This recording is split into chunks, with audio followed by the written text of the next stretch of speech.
पार्वती मैया ने कहा बाबा एक बार मुझसे गलती हुई थी, लेकिन उसका पश्चाताप मैंने किया, और पश्चाताप भी कोई साधारण नहीं था, पूरा एक जीवन दे दिया सती मैया ने। लेकिन बाबा जो मोह पर प्रसन्न सुख राशि, जानिए सत्य मोहि निज दासी।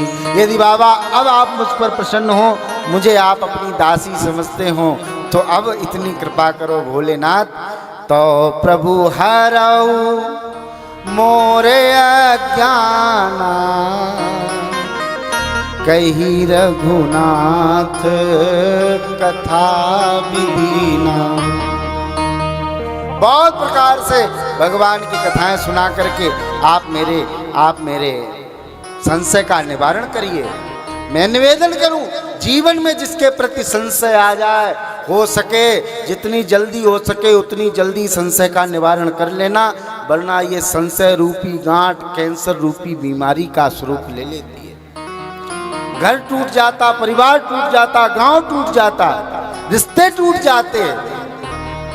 जितना जल्दी हो सके संशय होता, पता कभी कभी तो केवल कंफ्यूजन के कारण, आपकी सास ने आपके लिए ऐसा कहा, आपकी बहू ने आपके लिए ऐसा कहा। अब पहले से समस्या इतनी चल रही कि ना सास बहू से पूछ रही है और ना बहू सास से पूछ रही है, ना पति पत्नी से पूछ रही है, ना पत्नी पति से पूछ। हाँ कहा तो कहा, बस मान लिया। एक बार हो सके तो उस बात को स्पष्ट करके देखना, 80% 90% समाधान वहीं से मिल जाएगा। कुछ संबंध तो बिगड़ते हैं और कुछ संबंध बिगड़वाए जाते हैं। संशय के निवारण के लिए पार्वती मैया ने भोलेनाथ से कहा कि हे बाबा, मैं राम जी की कथा सुनना चाहती हूं, आप कृपा करिए। बाबा ने कहा देवी कौन सी कथा सुनना चाहती हो? मेरी मां ने कहा बाबा मैं भगवान की कथा सुनना चाहती हूं और आरंभ से सुनना चाहती हूं। पार्वती मैया कहती है कि हे भोलेनाथ, पहले तो प्रथम कारण कहो विचारी, निर्गुण ब्रह्म सगुण बपधारी। पहले तो आप ये बताओ कि वो निराकार परमात्मा राजा दशरथ के यहाँ अवतार लेकर के क्यों आया? यदि वो परमात्मा है तो ऐसा कैसे संभव है, जो न पतने तो ब्रह्म किम नार विरह मत मोर। यदि वो ब्रह्म है, पार ब्रह्म परमात्मा है, तो राजा दशरथ का पुत्र क्यों बना?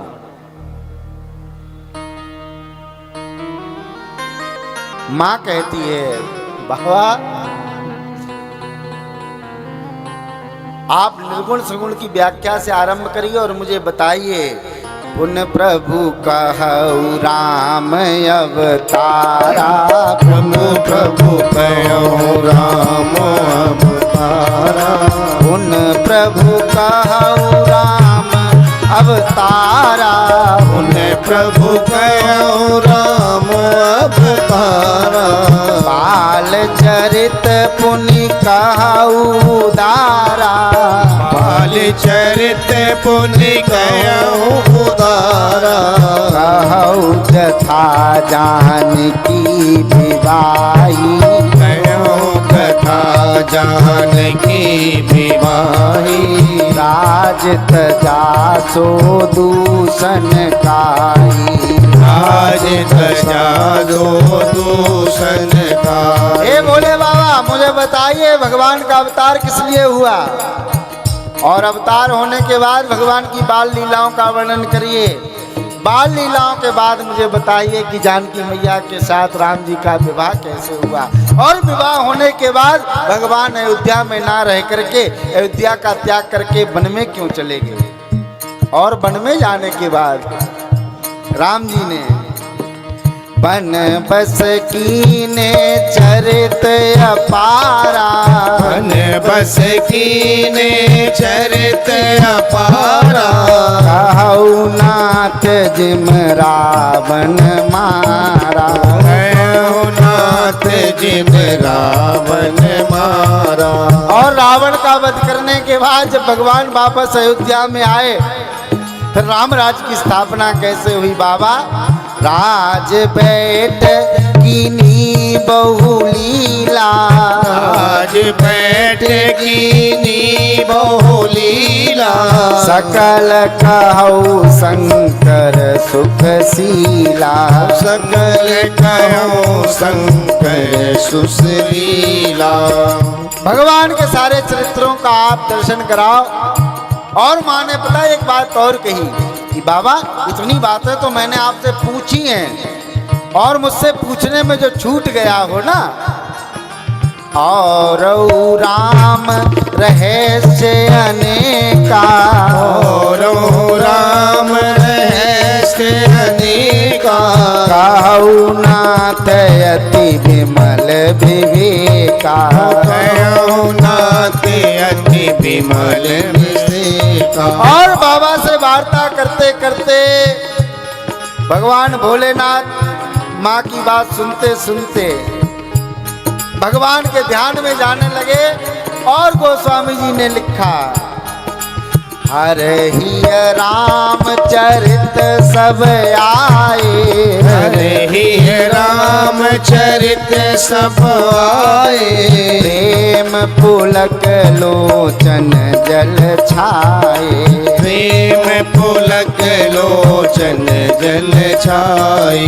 श्री रघुनाथ रूप उर आवा, श्री रघुनाथ रूप उर आवा, परमानंद अमित सुख पावा, परमानंद अमित सुख पावा।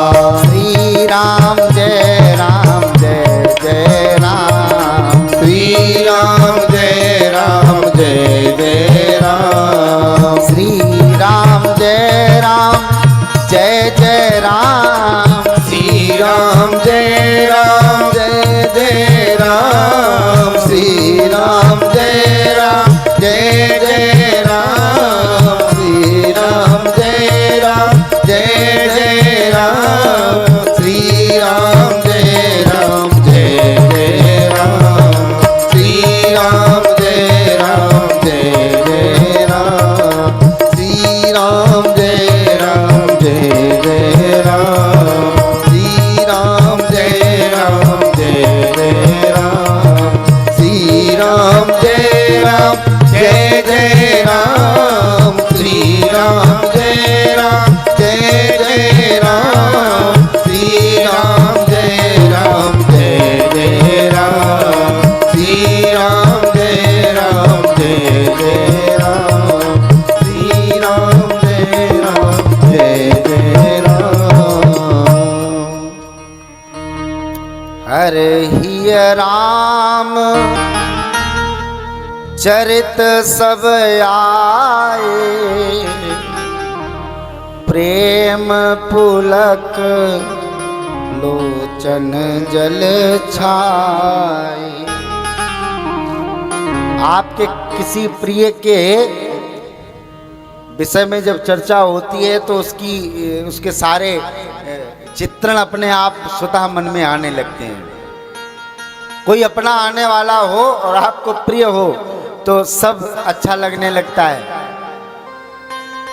कि अमुक अमुक आएंगे और फिर हम ऐसे ऐसे करेंगे, हैं? उनके लिए ये बनाएंगे, उनको ये खिलाएंगे, यहाँ घुमाएंगे, जो आपका प्रिय है उसके लिए है। और कोई कोई बुआ जी ऐसी आ जाती है, ये लगता है अब ये 2 दिन कैसे बीत पाएंगे। कोई कोई फूफा जी आए तो फिर ये लगता है कि अब कौन सा दिन होगा जब ये जाएंगे। अपने अपने संबंधों का विषय है ना, कौन किसके प्रति कितना समर्पित है। भगवान भोलेनाथ के हृदय में राम जी के सारे चरित्र आ गए। श्री रघुनाथ रूप उर आबा, राम जी का स्वरूप भोलेनाथ के हृदय में प्रकट हो गया और बाबा 2 घड़ी के लिए ध्यान में चले गए। भगवान भोलेनाथ ध्यान से जब बाहर आए तो पार्वती मैया से कहा, देवी ये भगवान की कथा वही कथा है जिसको सुनने से ये जिस जगत को हम सत्य समझ रहे हैं ये मिथ्या जगत समझ में आ जाता है कि ये जगत की वास्तविकता क्या है। ये जो हम सब देख रहे हैं ये सब तो माया है, ये ना साथ आई थी और ना साथ जाएगी। बाबा कहते हैं झूठो सत्य जाई बिन जाने, जिसके बिना झूठे भी सत्य मालूम पड़ता है। हालांकि यह असत्य है लेकिन हम माया के वश में ऐसे वशीभूत हो गए कि असत्य ही हमको सत्य लगता है। कैसे भी करें, पाप से करें, ईमानदारी से करें, बेईमानी से करें, ये हमको मिल जाए। अरे और तो और भाइयों भाइयों में ऐसा चल रहा है कि अपने भाई की संपत्ति बेईमानी करने की सोच रहे हैं। ये भी हमको मिल जाए, ये भी हमको मिल जाए। सबको मालूम है एक दिन तो जाना ही पड़ेगा, ना तुम्हारी है ना उनकी है। जो भोग करो सो कर लो, एक दिन चला चली हो जाएगी। लेकिन इतनी बात समझ में आ जाए तो ये अदालतों में जो इतने लंबे लंबे फाइलों के गट्ठर लगे हैं ये थोड़े कम हो जाएंगे। ये रामचरितमानस प्रेम का ग्रंथ है, त्याग का ग्रंथ है। अरे जहां पर जब भगवान राम के वन गमन की बात आई, घोषणा की गई थी कि प्रातः काल की बेला में राम जी का राज्याभिषेक किया जाएगा और रात्र में ऐसी स्थिति बनी कि भगवान को बन जाने के लिए कहा गया और भगवान अयोध्या के राज का त्याग करके सहर्ष वन में चले गए। लेकिन राम जी को ना राज पाने की प्रसन्नता हुई और ना बन जाने का दुख हुआ। और बन जाने के बाद भी जिस कारण भगवान का वनगमन हुआ, कैकेयी मैया ने वरदान मांगे थे कि भरत को राजगद्दी और राम को 14 वर्ष का वनवास, और राम जी वन में चले गए और भरत भैया ने आकर के अयोध्या के राज को फुटबॉल बना दिया। भरत भैया कहते हैं कि इस अयोध्या की राज का तो अधिकारी मेरा बड़ा भैया राम है। राम जी कहते हैं नहीं नहीं भरत, अयोध्या के तो अधिकारी अब आप हो। ऐसे प्रेम और त्याग का ग्रंथ जिस कारण आज भी प्रत्येक घर में रामचरितमानस रख करके कम से कम कोई पढ़े या ना पढ़े उसका पूजन जरूर होता है, कोई पढ़े या ना पढ़े उसका दर्शन जरूर होता है। और घरों में महाभारत अभी इसीलिए नहीं रखी जाती, क्यों पता है? वहां पर दूसरे के अधिकार को छीनने की भी चेष्टा हुई, जिस कारण कितना बड़ा नरसंहार हुआ आप सबको मालूम है। भाइयों ने भाइयों को मारा, शिष्य ने गुरु को मारा, अपनों ने अपनों को मारा। कहने का मेरे तात्पर्य, जहां पर अपने अधिकार को भी त्यागने की चर्चा होती वहां पर रामचरितमानस का निर्माण होता है, और जहां पर दूसरे के अधिकार के छीनने की बात होती है वहां पर महाभारत का निर्माण होता है। ऐसा पावन दिव्य ग्रंथ रामचरितमानस।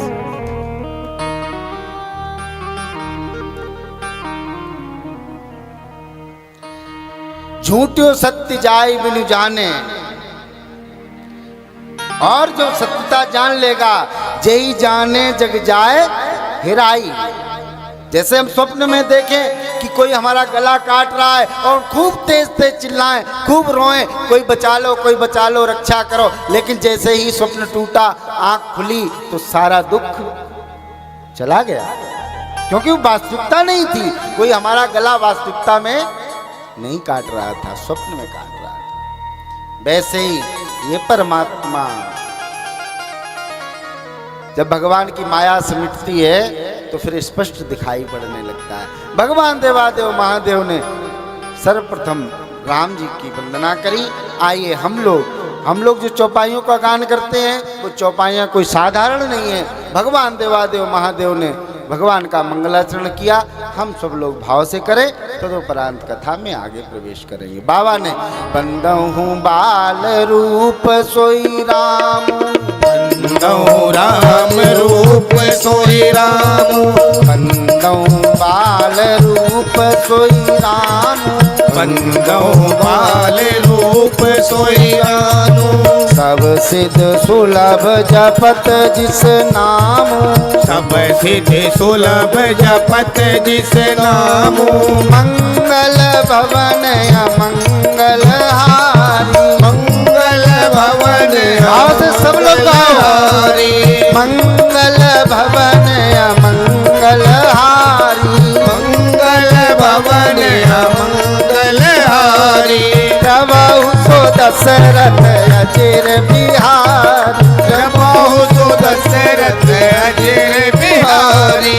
मंगल भवन अमंगल हारी, मंगल भवन अमंगल हारी। प्रभु सो दशरथ अचिर बिहारी। प्रभु सो दशरथ अचिर बिहारी। ये चौपाई स्वयं देवादेव महादेव ने भगवान के मंगलाचरण में गाई कि हे मंगल को करने वाले, हे अमंगल को हरने वाले, हे राजा दशरथ के आंगन में बाल रूप में विचरण करने वाले राम जी, मैं आपको प्रणाम करता हूँ। और मानस की ऐसी चौपाई कि हमारे सनातन धर्म में बच्चा बोलना शुरू करे वो भी जानता होगा, और कोई बूढ़ा बिल्कुल अंतिम समय में हो वो भी इस चौपाई को जानता होगा। छिबरामऊ नगर में नहीं, कन्नौज उत्तर प्रदेश में नहीं, सारे विश्व में जहाँ भी सनातन धर्मी रहते हैं इस चौपाई को प्रत्येक सनातनी जानता होगा। और जो ना जानता हो उसके लिए तो मुझे शंका है कि वो सनातनी है भी या नहीं है। इसलिए भाव से मंगल भवन अमंगल हारी, मंगल भवन अमंगल हारी।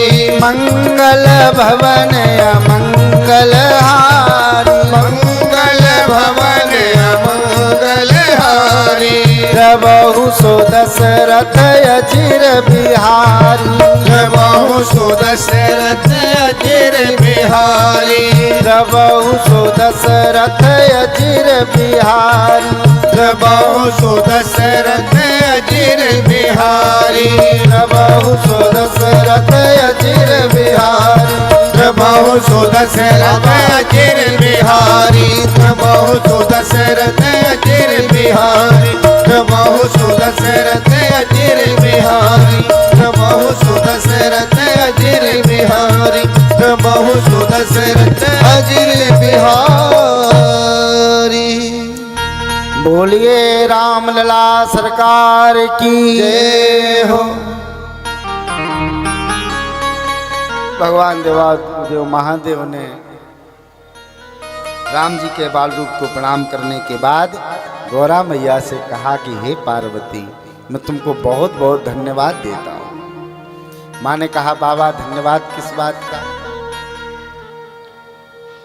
भोलेनाथ ने कहा देवी, जीवन में कोई भी भगवान की कथा गाने का अवसर दे तो उसको बार बार धन्यवाद देना चाहिए।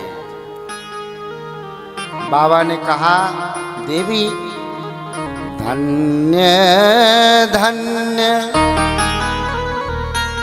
गिरिराज कुमारी, तुम समान नहीं को उपकारी। आज बाबा कहते हैं देवी तुम्हारे समान मेरे ऊपर उपकार करने वाला और कोई नहीं। देवी ने कहा मैंने कौन सा ऐसा उपकार किया? बाबा कहते तुमने मुझे अब अवसर दिया है भगवान की कथा गाने का। पूछूं रघुपति कथा प्रसंगा, सकल लोक जग पावनी गंगा। आपको धन्यवाद इसलिए कि आपने, और मैं भी जीवन में निवेदन करूं, कोई कथा गाने का अवसर दे उसको बार बार धन्यवाद करना चाहिए। मैं भी कैप्टन साहब को बहुत बहुत धन्यवाद देता हूं जो आपने कथा गाने का अवसर दिया। दक्षिणा का तो हिसाब हो जाएगा जैसे भी होगा, लेकिन कम से कम अवसर दिया, इसके लिए आपको बहुत बहुत धन्यवाद है? ये अच्छा, आप ये बताओ कि कैप्टन साहब अगर मुझसे कथा करने के लिए ना कहते तो हम कैसे कथा गाते और आप लोग कैसे कथा सुन पाते? जब आपने कहा तो भगवान की कृपा हुई, वरना अपना तो जैसा चल रहा है, भगवान जो चाहते हैं, राम कीन चाहे सोई हुई। इसलिए कथा जो गाने का भी अवसर दे उसको भी बार बार धन्यवाद देना चाहिए। बाबा ने कहा, देवी भगवान की कथा ऐसी है जिसने अपने जीवन में भगवान की कथा का श्रवण नहीं किया है उसके कान नहीं है। जिस प्रकार से सांप जिस बिल में जाता है वो किसी काम का नहीं होता, उसके कान सांप के बिल के समान। देवी जिसने अपने नयनों से, जिसने अपने नेत्रों से संतों का दर्शन नहीं किया, उसके नेत्र जिस प्रकार मोर के पंख पर बने नेत्र होते हैं, दिखने में सुंदर लगते हैं लेकिन उनका कोई अर्थ नहीं है। जिनके हृदय में भगवान की भक्ति नहीं है, गोस्वामी जी ने लिखा कि वो व्यक्ति जीवित नहीं, वो तो व्यक्ति मरे के समान है। पुलिस कठोर निठुर सोई छाती, सुन हरिचरित न जो हरसाती। बहुत निष्ठुर व्यक्ति होगा जो भगवान के चरित्रों को सुनकर के प्रसन्नता का अनुभव ना करे।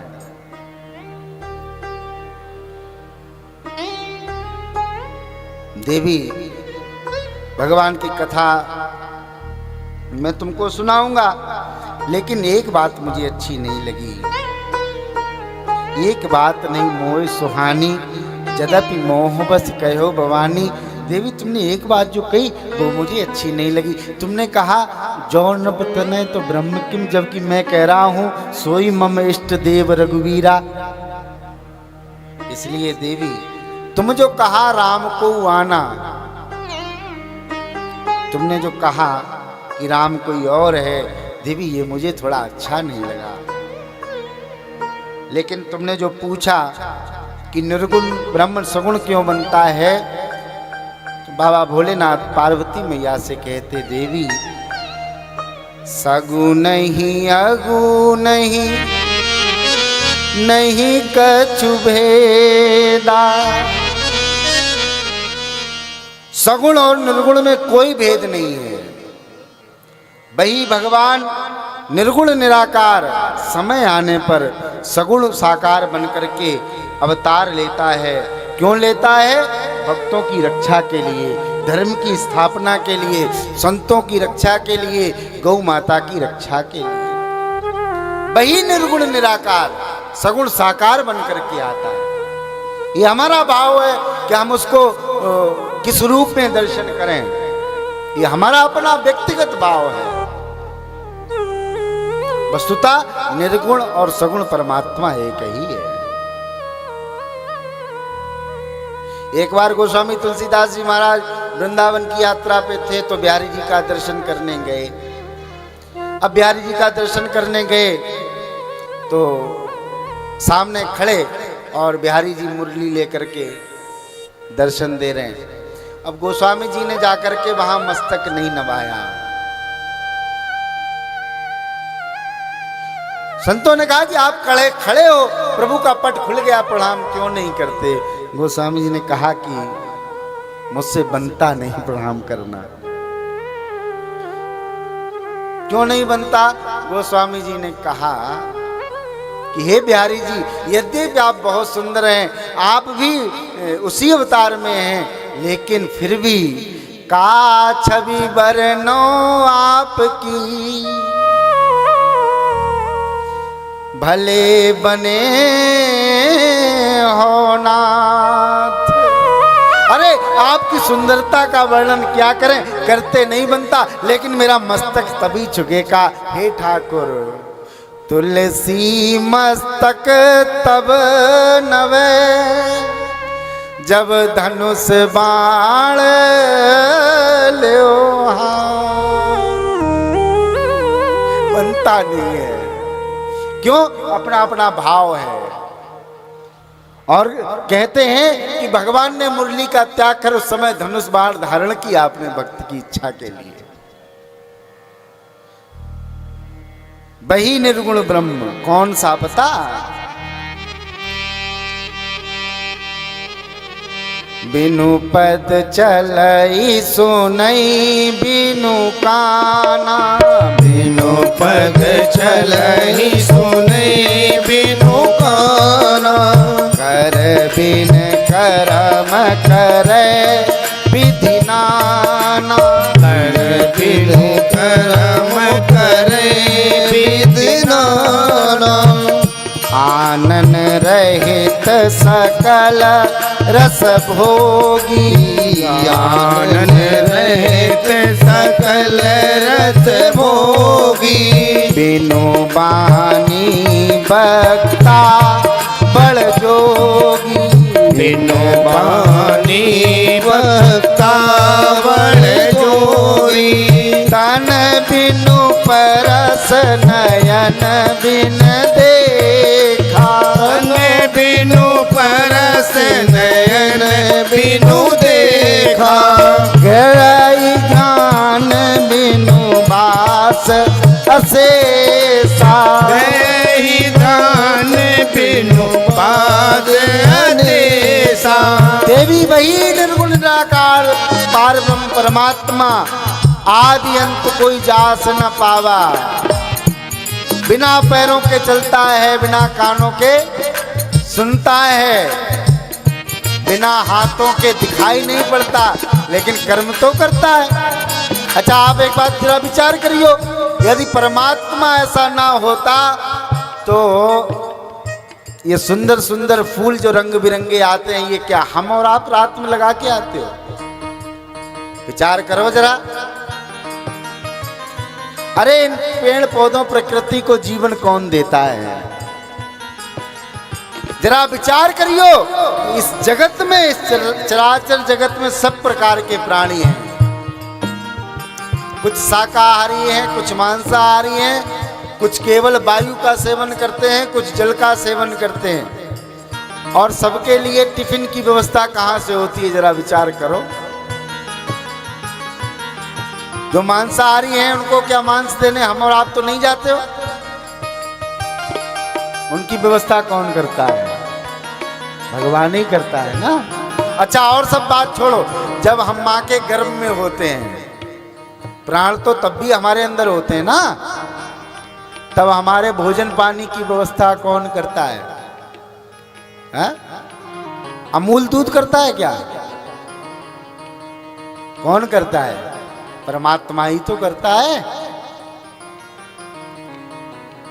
अरे जिसने ये मुंह दिया है, शाम तक ऐसी व्यवस्था भी करता है कि हमको, हमारी क्षुधा को मिटा करके हमको शयन कराता है।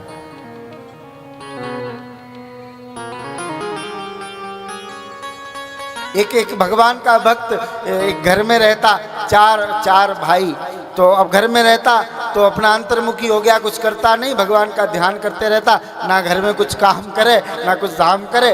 और तो भाइयों को कुछ ईर्ष्या हुई, बोले ऐसे को रखने से भी क्या फायदा, इसको तो निकाल दो घर से। उससे कहा कि तुम घर से निकल जाओ, जाओ। वो चलने लगा तो कहा क्यों, जा तो रहे हो, तुम्हारे भोजन पानी की व्यवस्था कौन करेगा? बोले मेरे भोजन पानी की व्यवस्था वही करुणा निदान भगवान करेंगे। रहने का प्रबंध कौन करेगा? बोले भगवान करेंगे। एक ने कहा कि सब भगवान करेंगे, फिर एक बात बताओ, जब अंतिम समय में मर जाओगे तो तुम्हारा दाह संस्कार कौन करेगा, अंतिम क्रिया कौन करेगा? उसके मुंह से अनायास निकल गया कि जो भगवान जटायु का अंतिम क्रिया करने जटायु के चले गए, वही भगवान हमारी क्रिया करेंगे, तुम उसकी चिंता कदापि मत करो, भगवान करेंगे। और जैसे ही उसके मुख से आर्त भाव से इतना निकला तो साकेत में बैठे राम जी के कानों में बात पहुंच गई। बोले वो भक्त कह रहा है कि हम उसकी अंतिम क्रिया करेंगे। राम जी ने मन में विचार किया कि कोई धन मांगता, कोई वैभव मांगता, कोई यश मांगता, कोई भूमि मांगता, कोई पद प्रतिष्ठा मांगता, ये तो बड़ा अच्छा भक्त मिला, ये तो कह रहा है कि भगवान हमारी अंतिम क्रिया करेंगे। भगवान ने अपनी डायरी में नोट कर लिया। बोले यदि इसका इतना सुंदर भाव है तो हम इसकी अंतिम क्रिया करेंगे। जाकर के वनों में रहने लगा, विचरण करने लगा।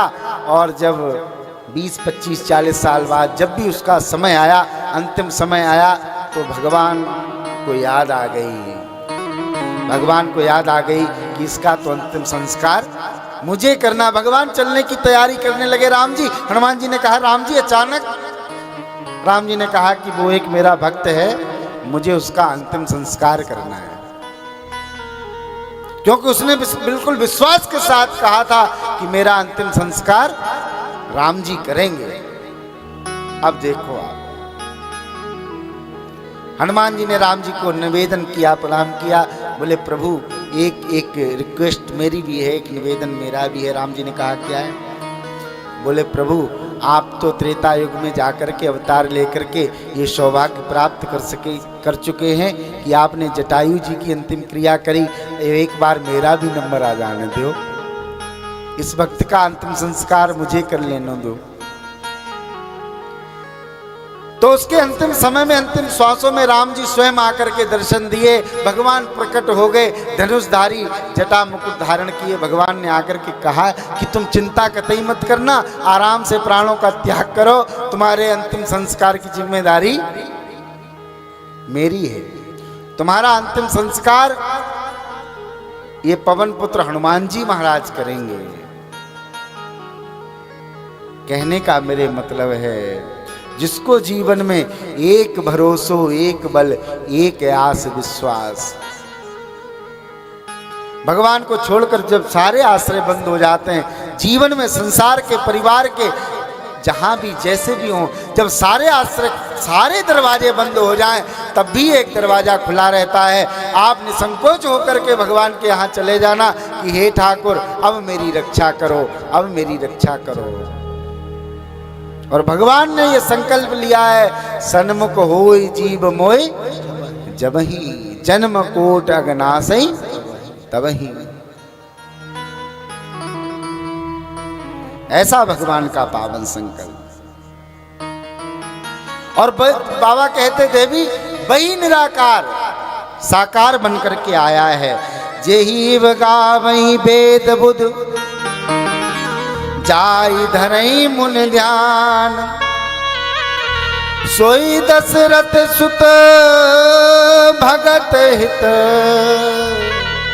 कौशलपति भगवान। वही परमात्मा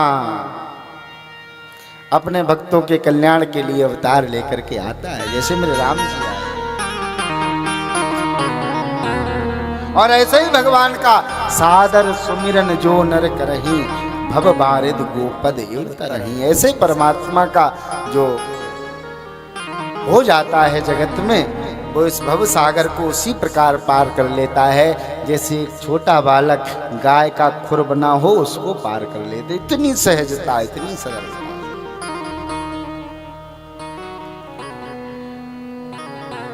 बाबा ने कहा देवी परमात्मा अवतार लेता है, मैंने तुमको बताया निर्गुण सगुण कौन है, लेकिन एक बात ध्यान रखना, राम अतर्क बुद्धिमन बानी, मत हमारे अस सुनहु भवानी। भगवान तर्क का विषय नहीं है, भगवान श्रद्धा और विश्वास का विषय है। भगवान तर्क का विषय कदापि नहीं है।